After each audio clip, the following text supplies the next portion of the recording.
எல்லா மதங்களுக்கும் கிறிஸ்துவ மதம், இஸ்லாம் மதம், பௌத்த மதம், அதுக்கெல்லாம் ஸ்தாபகர்கள் இருக்காங்க.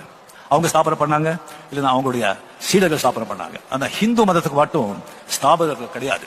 இது சனாதனம். சனாதனம் சொன்னா புராதனம், பழசு, ஆதி.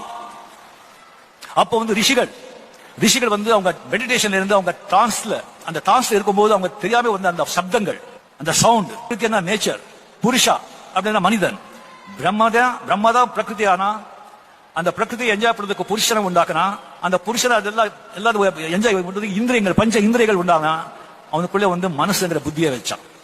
இதுதான் வேதங்கள்ல மெயினா திசைகள் இருக்கிறது.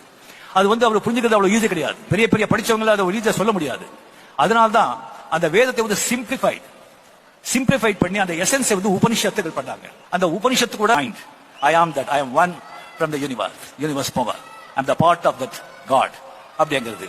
அந்த உபனிஷத்து கூட அவ்வளவு ஈஸியா புரிஞ்சுக்க முடியாதுன்னு சொல்லி அதை கூட ரொம்ப சிம்பிளிஃபைட் பண்ணதுதான் கீதை, பகவத்கீதை.